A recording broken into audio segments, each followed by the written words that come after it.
Welcome back to another edition of the Hart2Heart Podcast. My guest today is Rav Arora. He's a returning guest.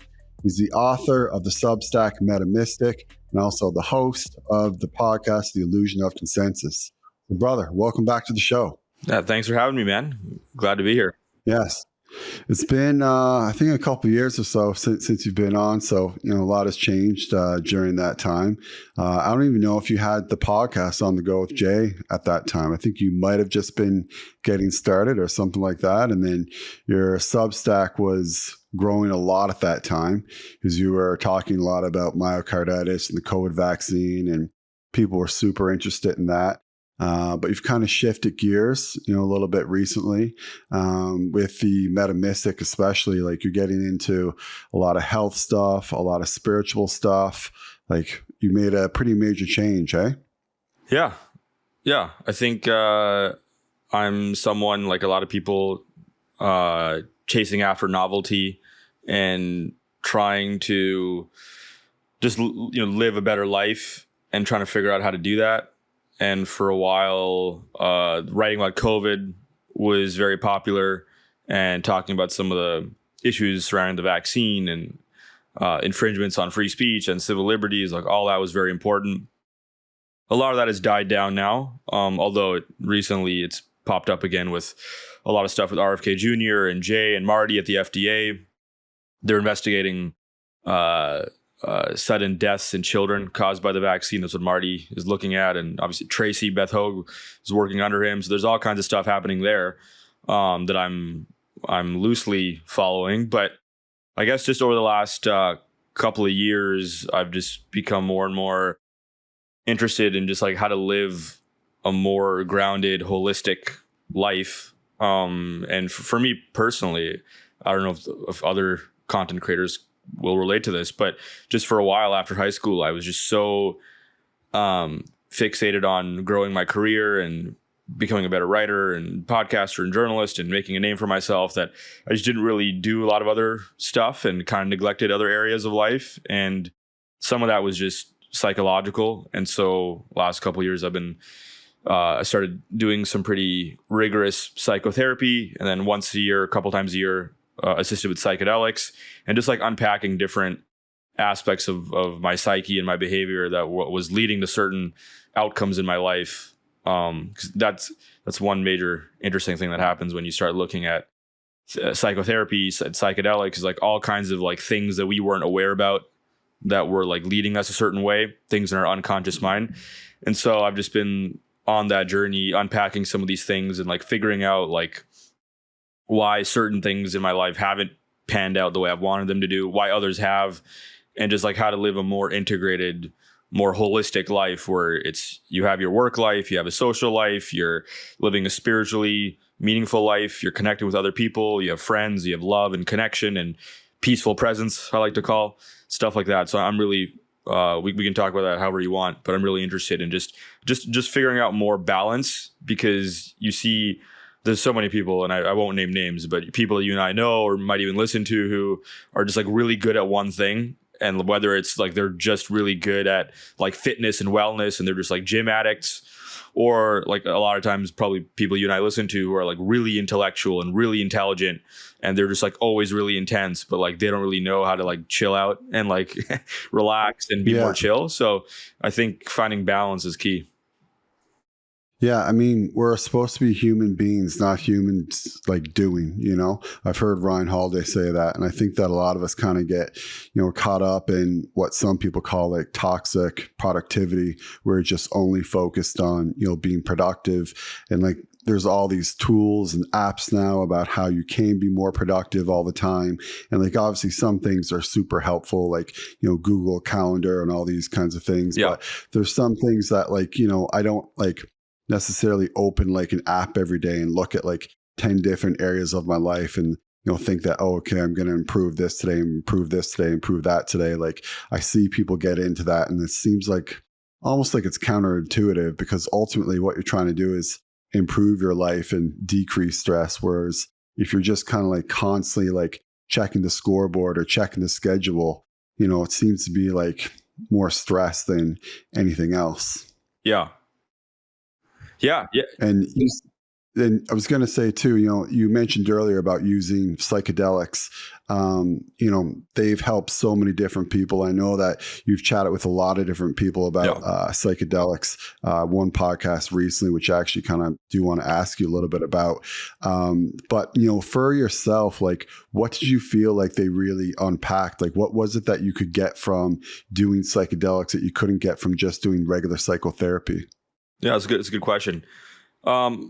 I think, like a lot of people have said, psychedelics accelerate the healing process, which is kind of interesting, because you don't want to fall into the trap of like quick fixes. And I think that's largely what modern psychiatry is. I think modern psychiatry is largely a ginormous scam that overprescribes pills and doesn't actually deal with root cause trauma, internal narratives and suppressed emotions and things like that. Just numbs people out.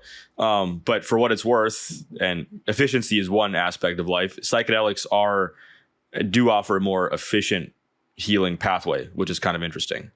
So whereas getting to certain insights and internal and external changes might take 5 years, with assisted with psychedelics, depending on how you're doing it and which ones, and there's so many different ones and how you're spacing it and everything, you could probably cut that time in like half or less. I'm just kind of making that up, but just like it just radically shortens the process of like getting to certain insights, because we keep a lot of guards and barriers in our mind. And so like something deep down inside that's like really painful or difficult to confront or look at, it might take 10 therapy sessions to get there. And maybe even then it's kind of difficult. And some of this is also depending on personality. I would say I'm even more on higher on the openness side. So I'm actually more willing, as opposed to maybe some people who are maybe more guarded and have a good relationship with my therapist.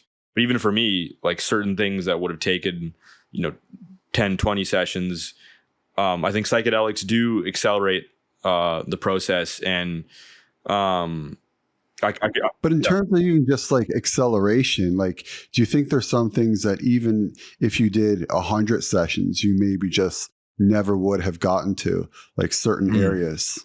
Yeah, that's a really good question. And I don't, obviously you don't know that.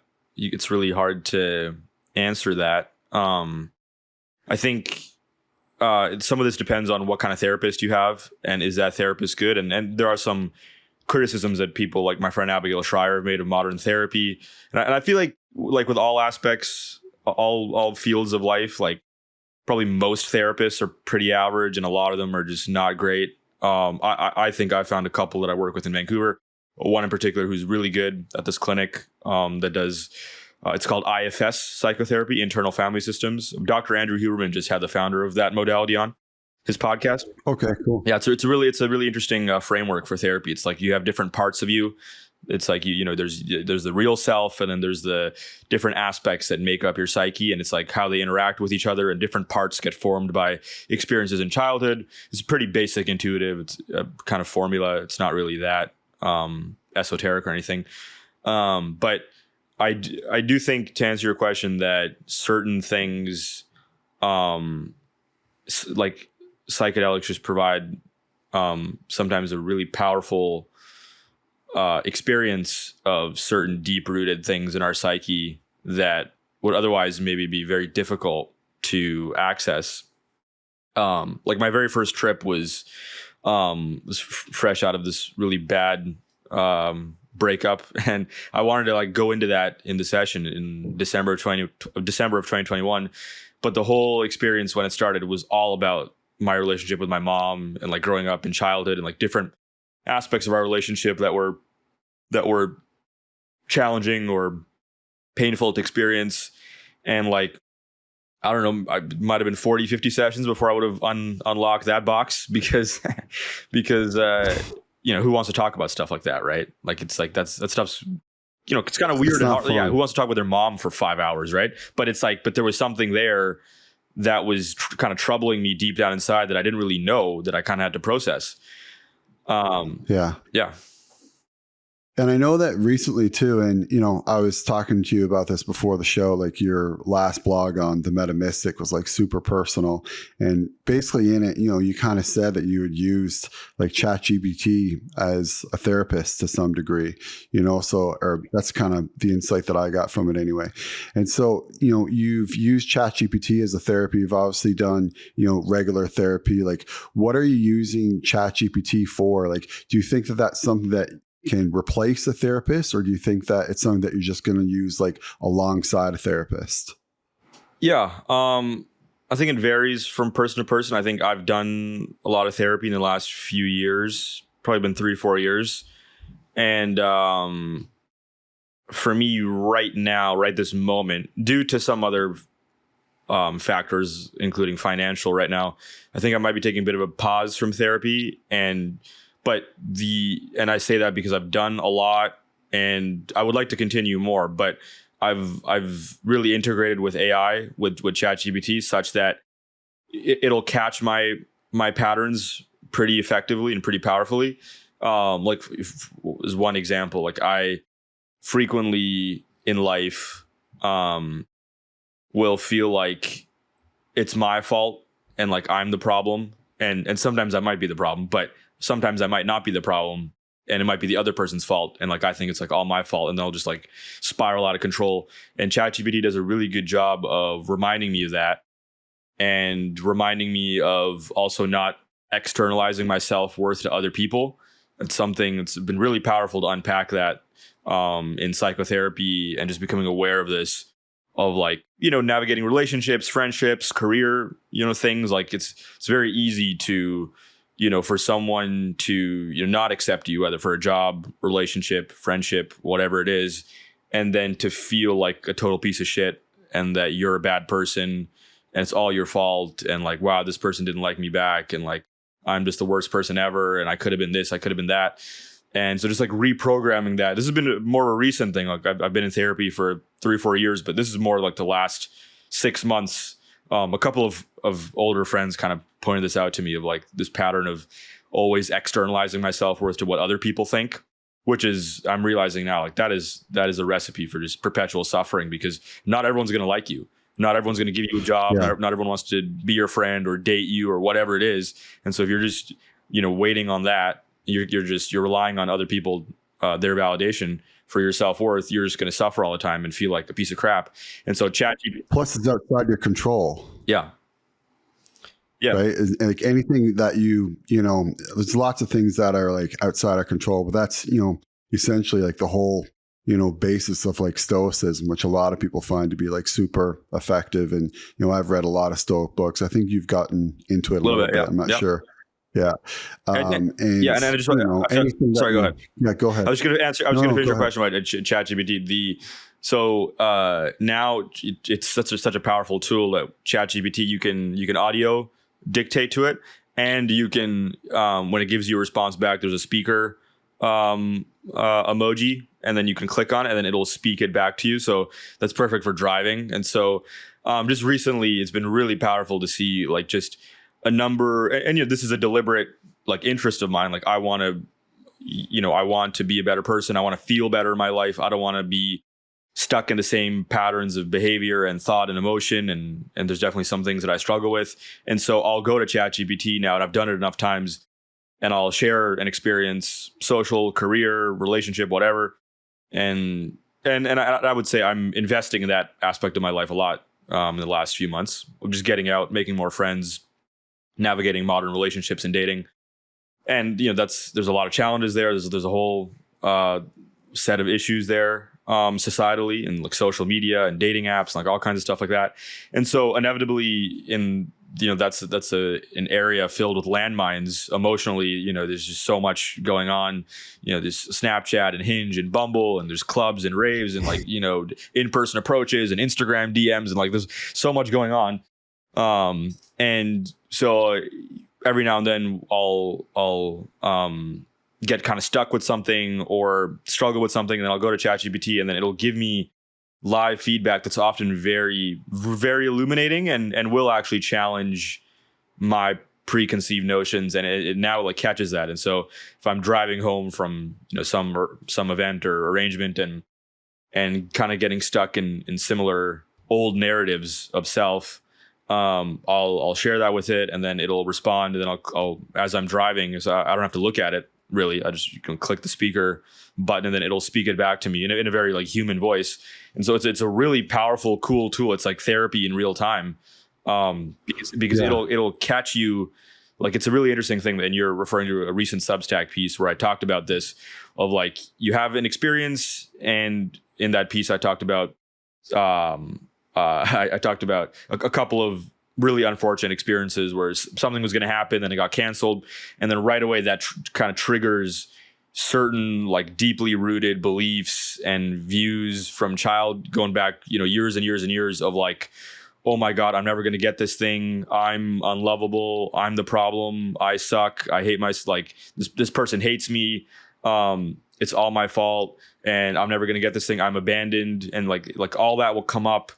And now, putting aside ChatGPT, I have more awareness of that, probably because of all the therapy that I've done, and just like kind of seeing that in real time, and then seeing it kind of fizzle out a little bit too, as opposed to just being captured by the emotion. And then augmented with ChatGPT, it'll also catch that too, because it's really interesting when you're like the uprising of a very acute emotion like that, and you'll see like and whatever it is for whoever, a fear of abandonment or of self-hatred, self-criticism, that's pretty common among people, that can become very painful and very, very kind of excruciating. But being aware of that pattern, and then like I said, ChatGPT will help you challenge that in real time, and then catch you, and then you'll be like, oh yeah, wait, hold on, this is not my fault here.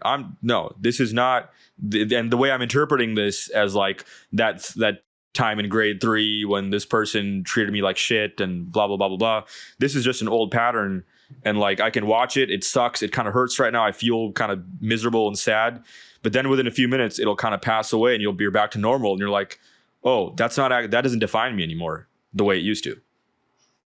That's pretty amazing, especially how you're talking about using it in like real time, because it seems like, some of these emotions that may have come up from like a bad experience or a poor experience, may have festered until, the next day, or maybe even until, you saw your therapist next. And then all of a sudden, like right in that moment, you can use it, and then, maybe not like, eliminate the emotion completely, but certainly like dissipate some of it, where like you do feel like immediately better right away. And obviously like a therapist can't do that because they can't be with you 24/7. So that's super cool that you can use it like that. And one way too, that you like really caught my eye, I think you wrote on this maybe a couple months ago, like when you use ChatGPT, like as a therapist or as someone who's helping you, like, do you ever say to it, give me the advice that say like Jordan Peterson would give me, or give me the advice that like Sam Harris, like you wrote about something on that. I think it was like a couple months ago. Is that right? Yeah. I've done. So what you're specifically referring to was I wrote about my second last MDMA trip a few months ago. And I wrote about it, and then I plugged it into ChatGPT, and it was so fascinating because I did a few people, and I said, analyze my psychedelic therapy session from the perspective of Jordan Peterson. And it was just utterly brilliant. It was like really high level. Like I was having a hard time understanding, so I had to look up some stuff and ask more questions, but it was doing like a, Carl Jung / Christian metaphorical, like psychoanalysis of my experience using, different stories from the Bible or themes in Carl Jung's work, that's what Peterson's about. Right. So it gave me a really brilliant analysis. And then I did Sam Harris, and that was more influenced kind of his distillation of Buddhism and Eastern spirituality from that perspective. I also did Gabor Mate from his more trauma-informed, self-compassionate kind of perspective. So that was really illuminating to see that happen and like get those insights. But when you use it on a daily basis, you don't ask it for like, based upon one of those people. You just kind of go with whatever like ChatGPT is saying. Is that right? Do you have ChatGPT? Oh yeah, So I'm on it you all know the how time. there's like I think it's called folders or portfolios. You make different. Yeah, Yeah. absolutely. And so I have one I call it a self-help exploration portfolio, and there you give it instructions, right? So I have the instructions just as talk to me like you're a psychotherapist. I think that maybe that's it, or maybe one line of like just help me catch my psychological patterns. It's kind of weird. We've developed like a relationship or just like a connection. So like now it kind of knows me and my patterns really well, and it'll remind me like, oh, this thing happened last week, and it's happening again where you feel like you did this, and now it's the same pattern, which is really cool. And some of the newer models are really good at that. But sometimes I will give it more explicit direction of this is one person that I'm really a fan of these days. His name's Joe Dispenza. Oh yeah, I know Joe Dispenza. Yeah, me and my buddy did his course. His whole thing's about rewiring your mind. It's kind of like psychotherapy 2.0, and something I've been writing about on Substack a bit. I'm going to write about it more. Like psychotherapy is really good at identifying old patterns and like where they came from, and like excavating the psyche, all the past that informs the now.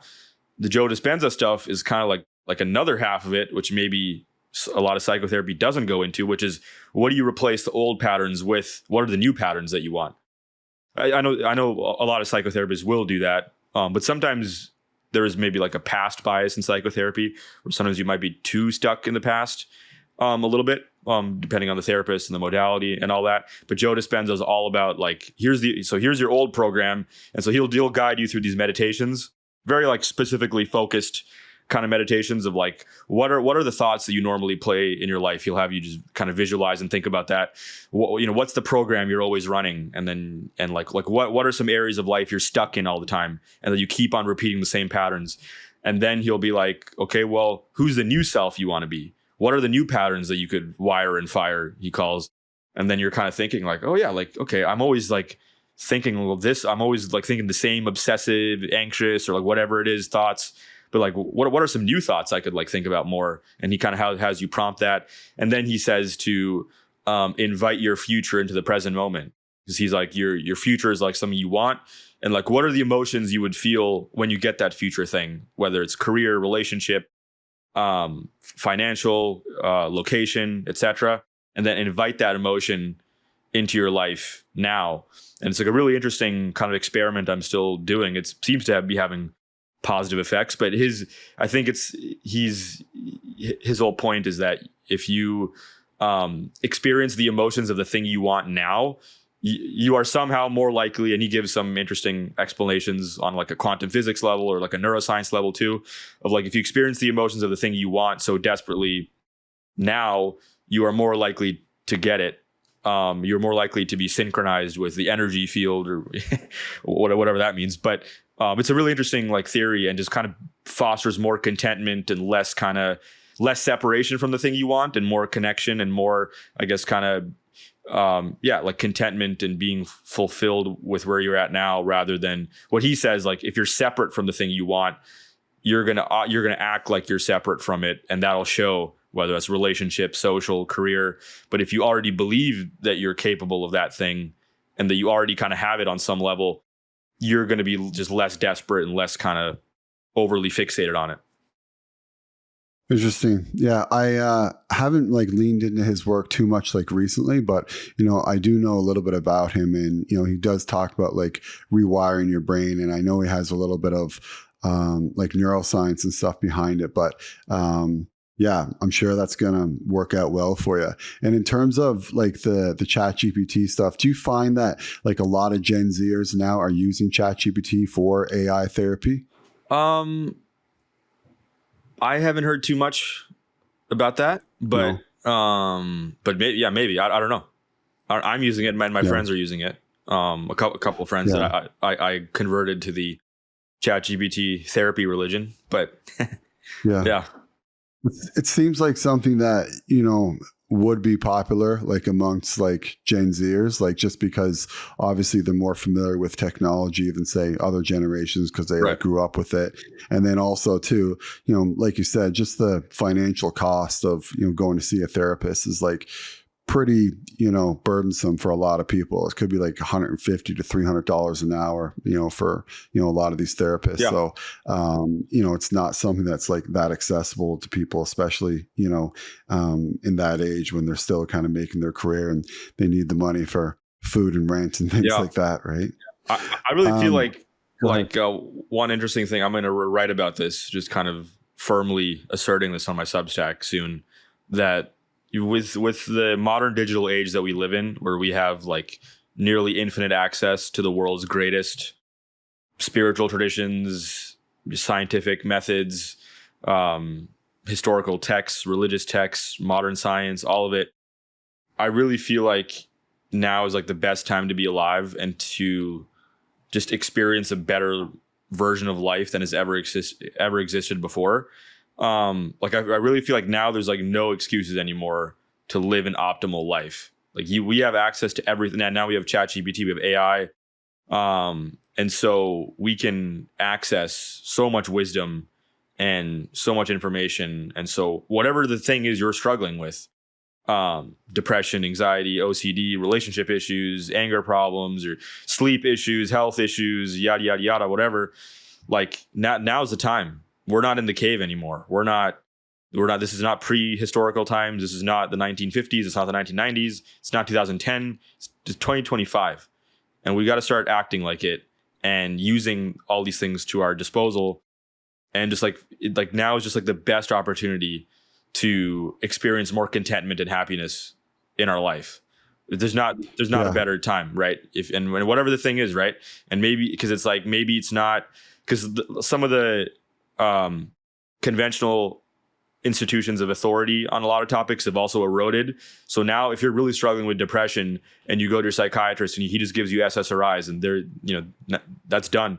You got your 15-minute appointment and you're not satisfied. Well, now you can look at other things like psilocybin therapy, different kinds of psychotherapy. You can look at, morning sunlight and cold plunges and like the physical aspect of it. You can look at, there's so many different meditation apps and like the breath work, what supplements you should be taking. ChatGPT will help you with that. You can listen to Andrew Huberman's podcast, your podcast. There's all these different tools now and I know it's hard. It's not easy. You won't get there's not one answer, and this is what the Meta Mystic for me is about. It's me integrating different pathways. Like for me, I started out my kind of spiritual journey, if you call it, a few years ago with meditation, and I use Sam Harris's Waking Up app, which I really love. But like there was something really powerful there, and now I'm kind of back into it, actually meditating again. But I kind of needed to go deeper into my psyche. Then I started psychotherapy, and then I kind of kickstarted that with psychedelics. And then I've kept that up over the years, and then journaling was become a really powerful tool over the years to reflect on these things. And now we got AI, which is augmenting my journaling, which is augmenting the psychotherapy, which is augmented by psychedelics a couple times a year. And then I can talk about this for hours, but recently in an MDMA therapy session, it was so cool. It kind of came back full circle in the MDMA therapy session about a month ago. The big takeaway was I need more peaceful presence in my life, AKA meditative silence, like more peace, more like less like thinking and ideas and do this and do that and this and this, and like more relaxation, more calmness, which is hard for a person like me. And I'm sure for you too, as we're hardworking people, we like to do things, we want to improve our life. And so it's like, but the MDMA trip kind of brought me back to meditation in an interesting way. I mean, improvement can come in so many different ways. And when we think of improvement, we think of like acting and doing something, but sometimes like improvement comes from, doing less. We always want to like, what can I add to my life to make my life better? Like, what am I not doing? What like treatment modality am I not using that could, make things better? But sometimes it's just like, what am I doing that's making it worse? Like, what can I subtract from my life? And maybe just by that subtraction and giving yourself more time just for peace and relaxation, you can actually improve your life. So it's not always about the addition. Sometimes, it's more about the subtraction. Yeah. And my therapist, I had two therapists that are guiding that MDMA session, and he had a really powerful quote. I think it's in that piece that I wrote about the experience on my Substack. He said, like, peaceful presence is the necessary foundation that needs to be restored in one's life in order to make activities and creative pursuits, relationship pursuits, whatever your pursuit is, in order to make that more effective, you need a foundation of peaceful presence that you need to and that came up, and that was my insight. I was like, I need to restore that in my life, and I kind of just haven't been prioritizing peace and presence. Well, yeah, and that's hard because it's, you're young, or even if you're not young, it's just there's work things you want to do. You want to go explore the world. There's so much to explore. It's particularly with my age, and you want to make new friends. You want to pursue relationships, and so how do you do that while also maintaining and building a foundation of peaceful presence? That's something I'm kind of working on right now. Just kind of coming back to more meditative practice, 20, 30 minutes a day. On top of the Joe Dispenza. Do you do that in the morning? Yeah, I've been playing around with it. Morning or afternoon. But also like a bedtime, kind of 5-10 minutes before bed too. Take some deep breaths and kind of. Do you find it helps you sleep better? Yeah. Just developing more. It's called inner safety, and I don't know if you know polyvagal theory. This idea of developing inner safety, like accessing more states of parasympathetic relaxation, and doing that through just focused meditation where you're feeling into inner safety more, just kind of within your body. For me, I kind of a lot of anxiety and stress manifest physically for me, like heart racing, chest pains, digestive stuff that can kind of happen pretty quickly for me. So really feeling into inner safety. This is Alan Gordon, Yoni Asher. These are some of the Dr. Howard Schubiner. I'm happy to actually connect you with some of these people. It might be good for your podcast. These are pioneers in the psychosomatic space. And so they've pioneered this modality called pain reprocessing therapy, which is basically just processing a psychosomatic symptom psychologically through a lens of safety instead of a lens of fear. And they've actually shown a lot of incredible results approaching chronic pain syndromes where there's no obvious physical cause. That's interesting, just because I think like what we were talking about with like, there's a fear of like, if I don't do this, then something will happen.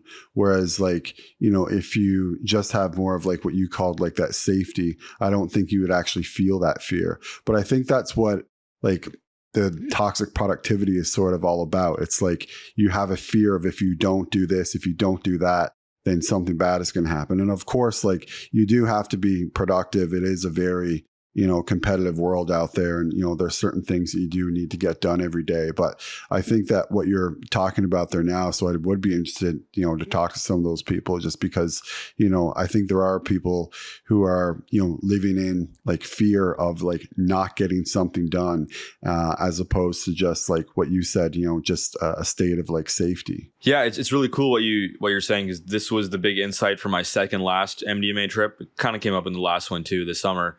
But the trip was like, it was so interesting. For a few hours in the trip, and this happened in the last trip too. I was like, a part of me was having a lot of fun in the experience on MDMA. There was like a rise of positive emotion in my body, and I was like, oh, like that feels really good. And I think I improved upon it in the last trip this summer, but there's a big dichotomy within me of like, I'm feeling this joy and this happiness come up in my body, which MDMA reliably produces. It's a serotonergic blast in your mind, in your nervous system. And, but my mind was like totally against it. It was like, no, we have to like figure something out in this experience. We have to like work on some trauma. We got to like try to like unpack some issue and like get some insight. We got to make this a productive MDMA trip. This is a big problem in the second last MDMA trip. And then I just like wrestled with that for hours. I'm like, I need to figure this out. Like I need to like figure like my life out, and I need to improve my life. And then eventually there came a point where I exhausted that so much. And then I just kind of let it go. And then this just peace, I call it a peaceful presence, which is now like a kind of like a North Star in my life, because that's the term I just kind of used in the trip. Then this like peaceful presence, I was like, whoa, okay, let's let that go now. And my therapists are kind of helping me. They're like, well, why do you let go of the idea of productivity here for a bit? And it's challenging because it's like, I struggle with productivity, and I struggle with setting goals sometimes and achieving things. And so in the trip, I was like, I want to figure that out, but that's not where the medicine was taking me. It was taking me toward, and it eventually I kind of let that go. And then I just experienced this rush of peaceful presence in my body, this positive, really joyful, relaxing state in my body. And I just synced into it. And I was like, oh my God, this is like the best thing ever. And like, I don't spend enough time in this state. Obviously you can't, like, MDMA will amplify, you can't be in the MDMA state all the time in your life, but there was a deep lesson there of the trappings of hyper productivity. And like in that trip, and this came up in the last trip too, the summer, was that I need more peaceful presence in my life rather than always trying to like figure it out, or always like thinking of like how to problem solve. And you need that too. So it's you got to be careful when you say this. It's like you need both things. And for me, I was operating too much in maximizing productivity, and like related to that with like my own inner journey in life. Like there's certain patterns of behavior and emotion and thought that I know that I have that make me struggle in certain situations. I'm very aware of those things and interested in rectifying those things, as people can tell from listening to me so far. And the both MDMA trips, it was really interesting. I wanted to like work on certain attachment patterns actually in like relationships and different social situations, and kind of where those attachment patterns came from. And recently I've uncovered some of like where that comes from childhood. I was pretty viciously bullied as a kid. And so that has definitely shaped my psyche in a way where I'm often very self-conscious and self-critical and things like that. But it's so interesting that both of my last two trips were like I wanted to go there, but it wanted to bring me to more of a peaceful presence, more of a relaxed, present, content state. And it was interesting. My therapist helped reinforce this, that like that stuff, some of the childhood stuff and some of the aspects of not feeling enough, which is a very common problem of like feeling this like inner inadequacy, feeling not enough on the inside. Like some of that stuff, they're like, that will inevitably come up in a future psychedelic session or psychotherapy. Like we'll keep working on that. But this is where psychedelics are so powerful. And I'm going to write a piece like comparing psychedelic trips to like religious scripture, depending on how one feels about that analogy. But I feel like that's a really cool parallel, because the psychedelic experiences will like you'll have like an intention of like, I want to work on this, but like it'll take you somewhere. And sometimes it might be the same thing, but oftentimes it'll be something a little bit or a lot different in my cases. And it's like, it shows you like what's the most important thing. It's kind of like a personalized religious scripture of like, this is what you need to do. And if you don't do it, if you don't integrate this thing, you're going to suffer. And like, but here's your North Star. And so when you're out of the psychedelic experience, then now you got to work on that stuff.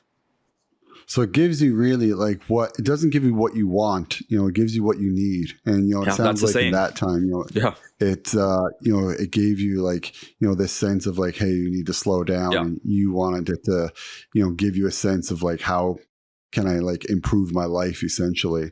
And it said like, the best way to improve your life right now is to slow down, which you probably didn't want to hear, but it forced you to kind of like hear that, which is like super cool. You mentioned too, just then, something about like religious scripture. I know that you were talking to Dr. Matthew Johnson recently, and you guys were talking about psychedelics and religion. So what did you learn in that podcast?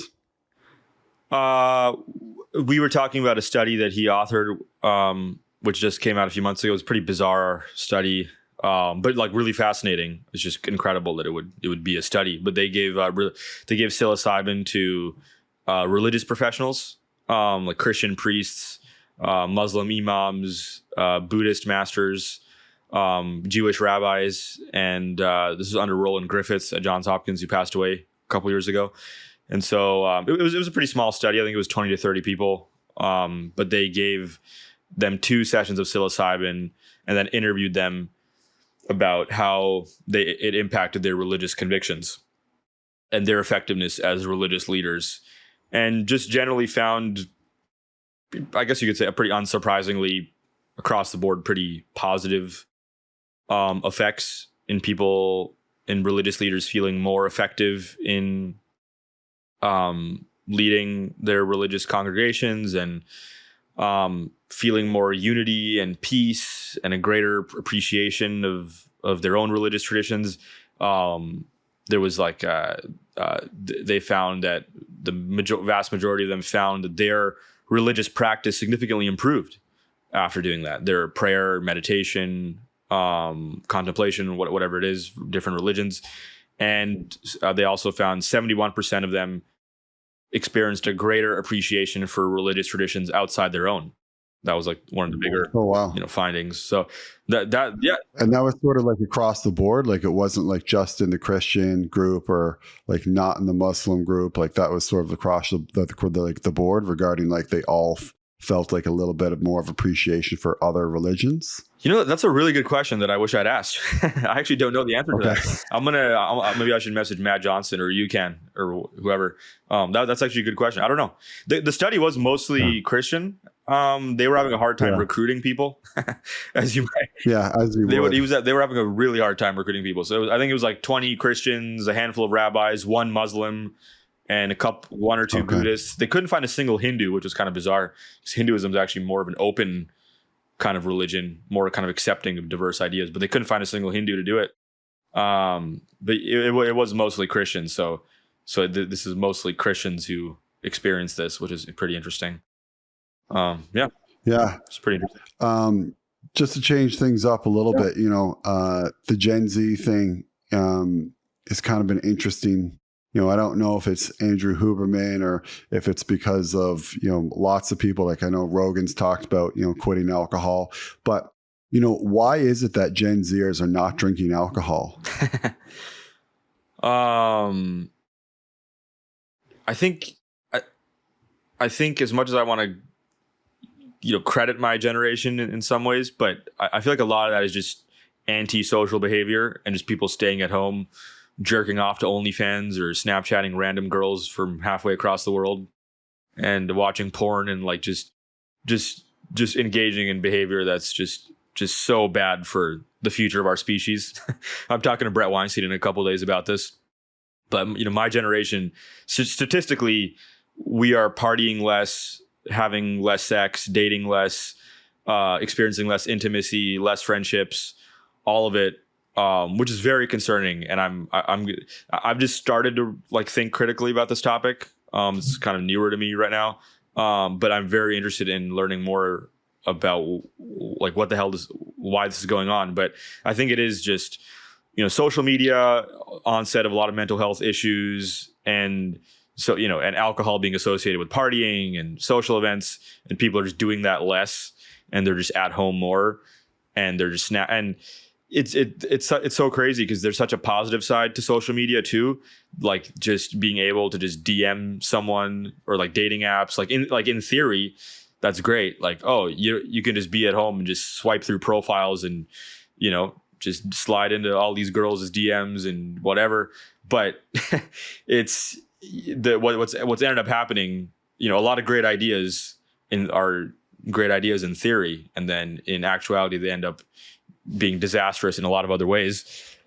What ends up happening on dating apps is just the top 1% of guys get all the women, and just the most good-looking guys or whatever, most successful, most superficially kind of attractive, and then the bottom 90 to 99% just get nothing. And then women, on the other hand, like all my it's like, it's so interesting. It's like for us guys, like we don't get a lot of attention on dating apps, and then we talk to our female friends, and my female friends are all they're afraid to open their apps because they get too much attention, and it's like too much. It's like, and it's like guys will complain, and I've complained too, like, oh man, how awesome would it be to just have the opposite experience of just getting flooded with likes, right? That just sounds amazing. But the women that I talk to, my female friends, they're like, in a given day or in a given week, we get like 80 guys sliding in, and like 20 of them are CEOs and 30 of them are like a bit older, and this one's got money, this one's good looking, and this one's of this culture and this background, and this one plays guitar and he's into this and that. And it's like, how do you choose every week if you're getting 50 to 80 requests, and like how do you pick from that? That's genuinely hard. You can't pick everyone. And like, you're also, as a woman, you got to be more on guard for weirdos and creeps and like guys who just want to hook up, and maybe you're not into that, or maybe you are, but like, is this guy safe, or whatever. So it's just like all this chaos has come with the digital scene.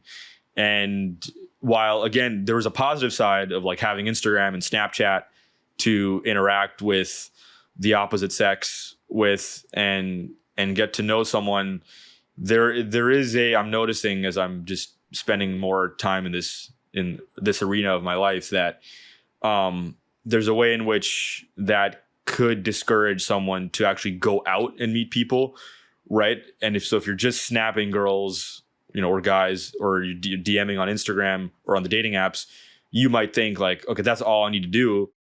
And that, again, for a lot of women, they're just paralysis of the analysis. They're getting too many guys. A lot of guys, they're not getting enough women. And so it ends up, maybe, I know lots of guys and gals will spend hours a day, or especially weekends, on dating apps, Instagram, Snapchat, and doing all this DMing, all this snapping, whatever. And then they're just like done, and they just exhausted that aspect of their life. But what have they actually done? They've only just interacted digitally. They actually haven't gone outside and met someone. And so it's like a fake social interaction. It's kind of, at best, maybe you'll get a phone call. And that's something I kind of push now for myself and my friends too, is like when you're, interact with someone on Snapchat or Instagram or dating apps, get on a phone call or a FaceTime as soon as possible. Like that's like my takeaway, instead of just like texting for weeks and weeks. And like, again, if you're an attractive girl, you got fucking just endless likes on the apps, and you get endless guys in your DMs. And so you're texting, you're getting all these DMs in a week. How do you select from that? It's just too much. Which guy do you say yes to? And so trying to get on the call, or like, in my opinion, just figuring out more ways to get out in person is really important. But what's happened is Gen Z, we have this luxury and privilege, and it can be a good thing for sure, of Snapchat, Instagram, and dating apps. But it's like a lot of people just do that and end up getting nothing or very little, and then get discouraged and then don't go out. And so that's what it is then with regards to the drinking. It's not that like people are really choosing to not drink less. It's just that this is like the lifestyle that people have fallen into. Like they're not going out as much because they're on dating apps, or maybe just because they don't feel like they have, the social skills in some ways. Like, when I was growing up, like for the most part, like everybody went out, and like, I mean, we'd have like groups of like 10 or 12 of us that, sometimes, we go to a party before, there might be like 30 or 40 people there, like before we go downtown kind of thing, and I don't know like how popular, that is now. And I will say I grew up in Newfoundland, which is a little bit different than some other parts, of Canada and of the world in general. It's kind of a very like social place. Oh, really? And, Really? Yeah. We're kind of famous for like having bars there and stuff like that. George Street's pretty wild. Yeah, Vancouver's like that too. Vancouver, if anyone's listening, Gastown, Portside, and Blarney are great clubs there in Van. There's lots of great places in Van for sure. Yeah. I've actually never been to Vancouver, but it sounds come over like it's bro. Not really. I'll be there one day. You're all wiped up, so you're not looking. You're not on the market. I'm not looking. Best thing I can do is be a wingman. Yeah. That's the best you got. You got Emily's listening in the background right now to make sure that's all you're saying. No, she doesn't listen to the podcast, so she'll never hear this. So it's okay. Your podcast is not that cool yet for your lover to watch. No, not for her. I already listen to this guy talk for hours a day. Why do I want to listen to him more? Exactly. I'm sure that's what she's thinking. But yeah, I mean, it sounds like it's not a choice with the alcohol thing. Like it sounds like people are just like not going out. And I think that Jordan Peterson has actually brought this up before too. Oh, really? Like he doesn't really know if like, this like less alcohol and like, a Gen Z or thing is really a good thing, because it may just mean that like people are just staying at home and not going out. Oh, he's talked about this? I didn't know that. Where has he said this? I'd be curious to watch.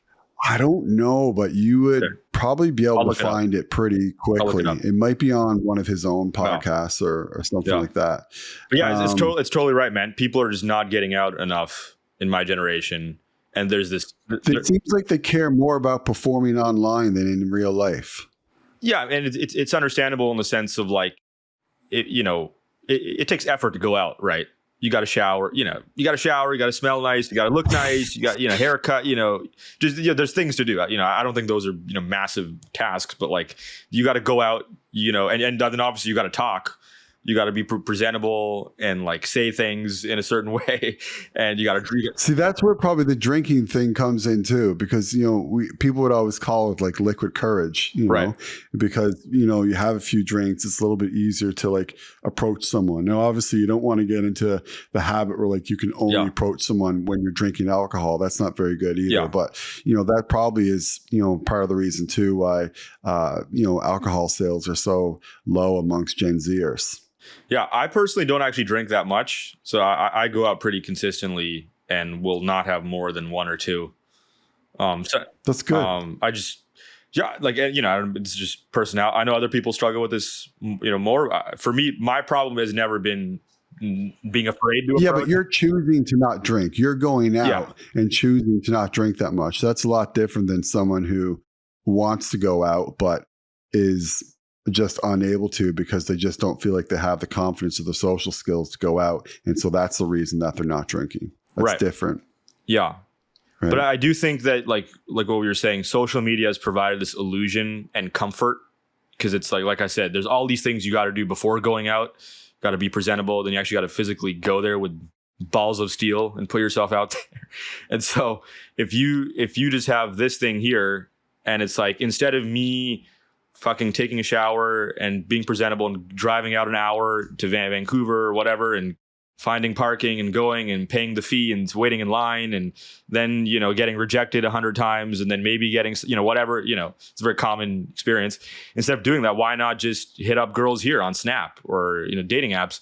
But the thing is that actually takes you away from what you really want. You want in-person connection, but there's like an illusion of like, oh, I have all these infinite possibilities at my disposal, which is kind of true. And, you can have positive experiences with connecting with people online and then eventually meeting in person for sure. But a lot of times, especially if you're not in the top 1% of like attractive, good looking guys or gals, you're not in that, category. Then it doesn't lead to the outcomes that you want. And so you end up wasting all this time, out of comfort of this quick accessibility to all these people online. But you end up not actually getting the thing that you want because, like I said, it's reversed in a lot of cases. And also for men too, like for women, I don't think for women it's like for women you can be average looking and still get flooded with likes. Guy average looking, you're getting nothing. Yeah, you're getting very little, right? It's just the opposite. Men are vying for attention. Men are pursuing. Women are receiving, right? It's just evolutionary stuff. I'm sure Brett Weinstein will have thoughts about all this stuff. But it's a really powerful illusion. And I feel like we just need more ways to get out. And by the way, there are things that are happening that are kind of changing this. There's a company brand called Thursday Dating. They do it across the world in like Western countries every Thursday. Singles events to mingle with singles. So there's one in Vancouver, there's one in Toronto, New York, LA, London. There's like a few of these British guys just made this thing and it's like insanely popular. So, well, yeah, I hope it continues to be popular. I know I only got you there for maybe another 10 minutes or so, and I did want to ask you a couple of questions, kind of not related to what we've been talking about. So, obviously, you got your Substack going on, you got your podcast going on. You're an independent journalist, and so why do you think independent journalism is rising so quickly? I think there's an authenticity to independent journalism and a relatability and accessibility that just isn't there for other forms of media. I think there's a sense of like independent journalists and media creators. And if we're picking the most popular ones, like Joe Rogan, some of the comedians, Tim Dillon, Theo Von, Andrew Schultz. And then, you can go out to like independent journalists like Glenn Greenwald, Dave Smith, who I did a podcast with. There's a sense that all those people, there's more of a sense of authenticity and realness as opposed to someone on Fox News or CNN or even like New York Times, CBS, or whatever it is, or sorry, I mean CNN, like any of these big shows, there's a sense of like you're being crafted a certain narrative. And not to say that, podcasters are the great arbiters of all truth. And they're not. And there's a wide variety of podcasters, right wing, left wing, centrist, and podcasters get shit wrong all the fucking time. Yeah, I see it all the time. So it's not a perfect solution, but there's more of a sense, I think, of independent journalists and podcasters that will just be more real with you and just give you something more authentic and more closer in line with reality than some corporately owned, bought by Pfizer or brought to you by Ozempic company, paid by, whatever Middle Eastern country, getting funding from here, and here, or whatever it is. Instead, just go listen to Glenn Greenwald or, whoever, Barry Weiss or Dave Smith, or like whoever your guy is for independent journalism. Like Megyn Kelly's hugely popular too now. There's a sense of like, this person's going to give me the truth straight and not laced with all these other incentives and influences from corporate companies and sponsors and etc.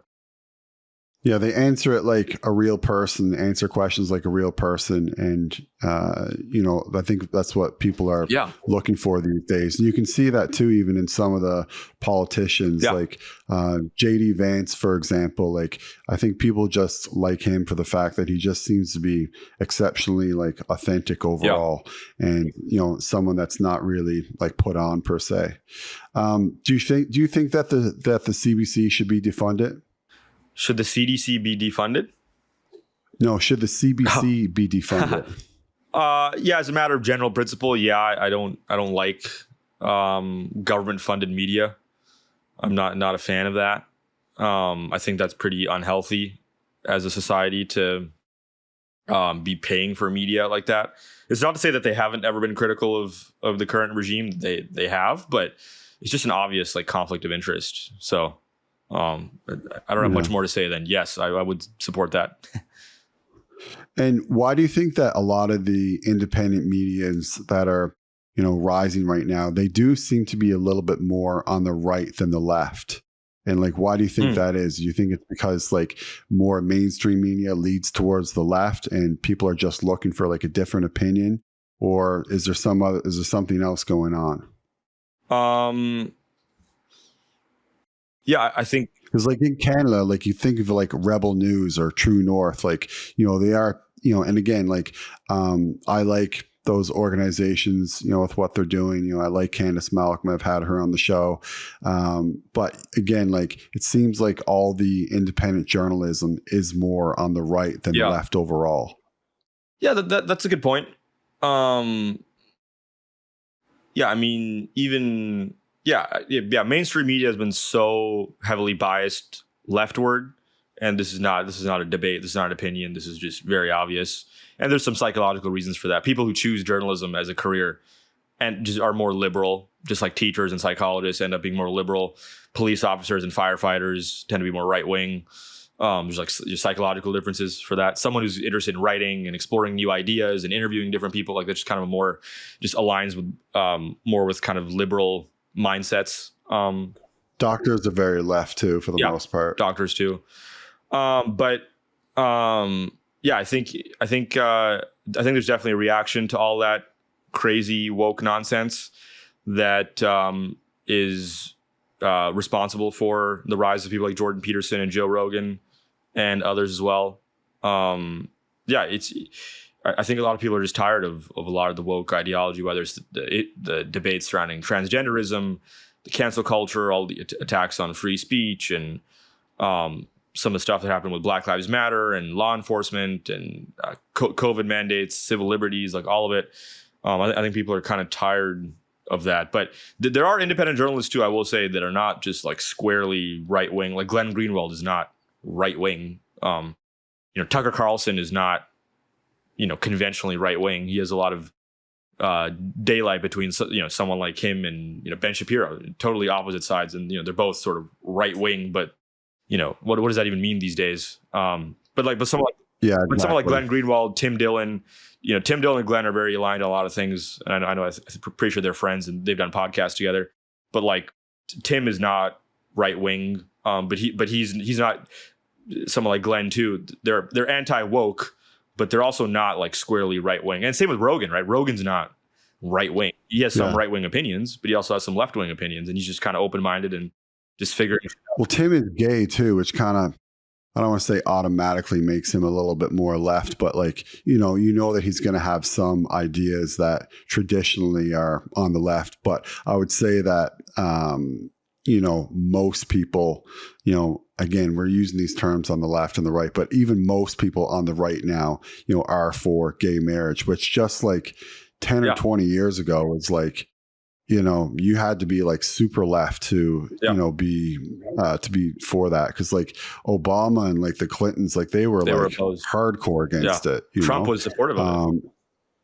Yeah. So it's kind of interesting how that's kind of, made a difference, or not made a difference, but it's just been like changed completely. So for your generation, then do you think that like Substack and podcasts are just going to completely replace like independent, are going to completely replace like legacy media?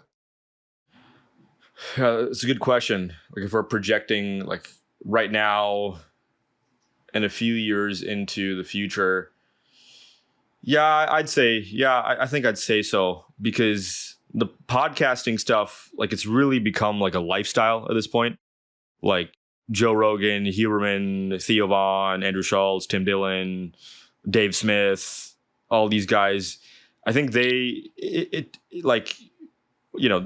are all different people, and they don't agree on everything. I think they agree on a lot of things. All those guys probably mostly agree on most things pretty much, but they're all, they just come across as very authentic and very real. And so it's because, this too, but like you go to a gym and you're working out, there's a like 70-80% of the guys are listening to one of those podcasts that I just mentioned. And, you could go around just winning money. And a lot of gals are listening to those podcasts too, by the way. A lot of gals I've met recently love Joe Rogan, love Theo Von, Theo's actually a lot of women like listen to Theo Von's podcast that are my generation. Feels good. He's funny. Yeah. And what is he, right? Like the thing you get with Theo Von is not that he's an intellectual wizard. It's not that he's an IQ over 180. Is not that he's read all the books. He has not read all the, what you get from him is that he's just going to ask questions like a fifth grader, inviting a world expert like Gabor Mate. Him and Gabor Mate had or Sadhguru, well-known Eastern Hindu mystic. He's going to ask the same questions that, some guy in the back of 10th grade social studies class who's, failing the course and like barely getting by and not interested in like doing all the assignments, but he's kind of curious and wants to, live a better life and wants to know what the fuck is this whole human existence about. And so he'll ask the dumb questions, because stupid questions are good questions. A lot of people they want to figure stuff out, and sometimes the stupid questions are better than the deeper questions. And so like that's you don't ever get with Theo Von that he has some like narrative or like something he wants to sell. You don't have to agree with everything with him. He's got some interesting takes on Israel and Gaza and whatever you think about that. The sense you get it, he's not bought and paid by anyone. He's not trying to sell one narrative. And, he had on JD Vance, he had on Trump, but he also had on Bernie Sanders recently. Rogan also had Bernie Sanders on recently. So same thing with Rogan, right? Yeah. He'll have on Rogan's had Bernie on a few times. He just had him on for the second time a couple months ago. Or was it just two times? That was the second time. And had him on. So like with all these guys, right? You just get, it's more like a lifestyle. It's more like a comfortability with it. So it's like these guys aren't in like suits giving you the news. It's also just more kind of casual and fun. So like watching Rogan, I was listening today, Rogan and Tim Dillon. I don't know if you saw that one. Yeah, I listened to some of that too. Just super funny. The way they're talking about certain topics. Yeah, Kelly Osbourne. They're talking about that, and they're talking about Tim Dillon's going to Saudi Arabia to perform. He's doing a hilarious fucking bit about. He's like, I got paid $375K to look the other way. He's like, I don't think it's a perfect country. I don't support obviously, throwing gays off the roof and suppressing free speech and women's rights and workers' rights and all that. But like, but it's like, that's so like, that's whether you agree with that or not, that's so authentic for someone to just be like, hey, I'm getting paid a massive fucking check to go perform in a Middle Eastern dictatorship.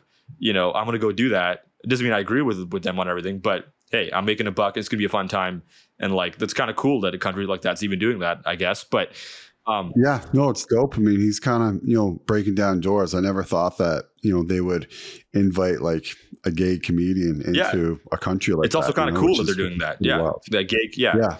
But I think generally speaking, and you probably agree with this, I think podcasting is just like, you listen to Rogan, it just feels more comfortable and more like relatable. Like he's a real person rather than like also what are you and I going to listen to? Are we going to put on CBC?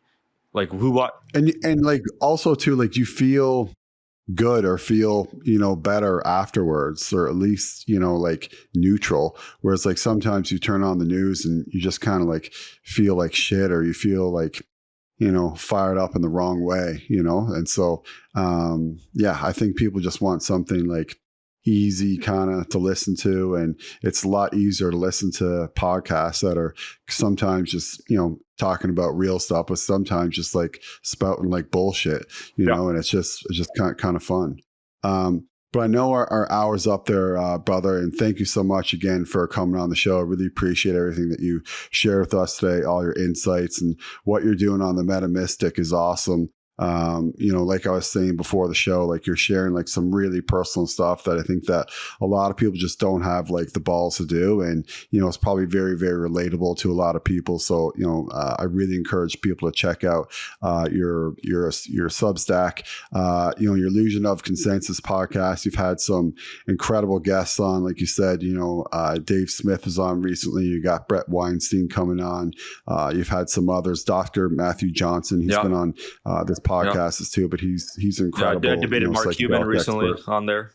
Mark Cuban, yeah. So you've had some great guests on, but just let people know where they can find your show, where they can subscribe to your newsletter and all that kind of stuff. Yeah, the Meta Mystic Substack newsletter. I'm sure you can link to all the stuff, and then the Illusion of Consensus Substack. That's where the podcast is primarily on.